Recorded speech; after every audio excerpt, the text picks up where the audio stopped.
उत्तर प्रदेश की योगी आदित्यनाथ सरकार के कैबिनेट विस्तार की संभावना एक बार फिर टल गई है। माना जा रहा था कि दिवाली से पहले सीएम योगी अपने कैबिनेट में 2 या 3 मंत्रियों को शामिल कर सकते हैं। इन मंत्रियों में खास तौर पर जो 2 नाम शामिल थे वो थे दारा सिंह चौहान और ओम प्रकाश राजभर के। दोनों ने कुछ वक्त पहले ही बीजेपी के प्रतिनिधित्व वाले एनडीए गठबंधन का दामन थामा था और उसके बाद से ही लंबे समय से योगी कैबिनेट में मंत्री बनने का इंतजार कर रहे हैं। ओम प्रकाश राजभर ने तो इशारे में दशहरे पर ही इस इंतजार के खत्म होने की संभावना जता दी थी, लेकिन दशहरा भी बीत गया और दिवाली भी निकल गई। ना तो राजभर मंत्री बने और ना ही इस संभावना पर मुहर ही लगती नजर आ रही है। लेकिन हाल ही में सुभासपा प्रमुख ओपी राजभर के दिए बयान से ऐसा लग रहा है कि अभी भी उन्होंने योगी सरकार में मंत्री बनने की आस नहीं छोड़ी है। दरअसल ओम प्रकाश राजभर गाजीपुर की जहूराबाद विधानसभा में कार्यकर्ता सम्मेलन को संबोधित करने आए थे। इस दौरान ओम प्रकाश राजभर ने कहा कि उनका योगी मंत्रिमंडल में शामिल होना तय है। उन्होंने दावा किया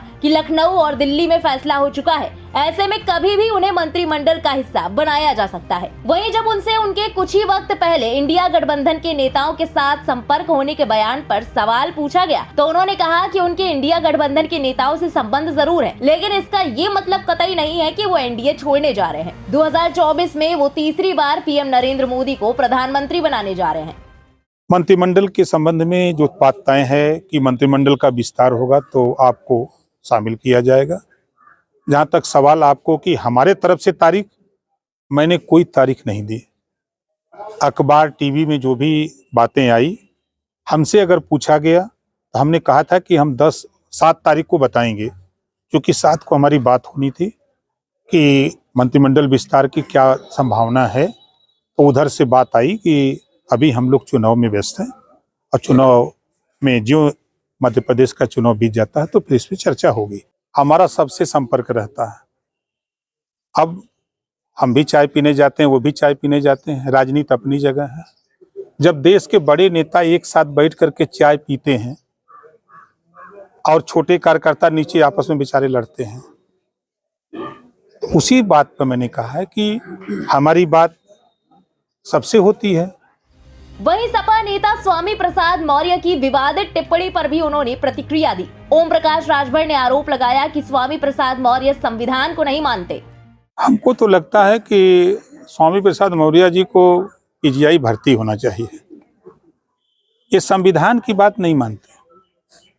शपथ लेते हैं 5 साल जब मलाई खाना था तो भारतीय जनता पार्टी के साथ मलाई खाए, तब सरस्वती जी, लक्ष्मी जी और रामायण की चौपाई रामायण नहीं दिखाई दिया।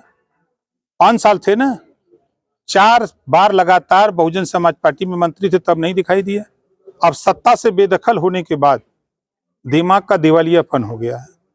गौरतलब है कि अपने इस बयान से ठीक एक दिन पहले ओम प्रकाश राजभर के इंडिया गठबंधन से संपर्क में होने की चर्चा उड़ी थी। बताया गया था कि मंत्रिमंडल में जगह पक्की नहीं होने से ओम प्रकाश राजभर नाराज चल रहे हैं। लेकिन राजभर ने हाल ही में दिए अपने इस बयान में उन्होंने मीडिया में उनके एनडीए का साथ छोड़ देने की अटकलों पर रोक लगा दी है। बहरहाल अब ओपी राजभर इंतजार में है कि 5 राज्यों के विधानसभा चुनाव खत्म होते ही कैबिनेट विस्तार का रास्ता साफ हो और सीएम योगी की सरकार में राजभर को मंत्री के तौर पर पदभार सौंप दिया जाए। ऐसे में देखना ये होगा कि सीएम योगी के मंत्रिमंडल का विस्तार कब हो पाता है और ओपी राजभर का ये इंतजार कब खत्म होता है। फिलहाल इस पूरी खबर के बारे में आपका क्या कहना है, कमेंट में अपनी राय लिखकर जरूर बताएं। देश और प्रदेश की तमाम बड़ी और लेटेस्ट अपडेट्स के लिए सब्सक्राइब करना ना भूलें इंडिया पब्लिक खबर के यूट्यूब चैनल को और बेल आइकन दबाएं ताकि चैनल से जुड़ी सारी लेटेस्ट अपडेट्स आप तक वक्त से पहुंच पाएं।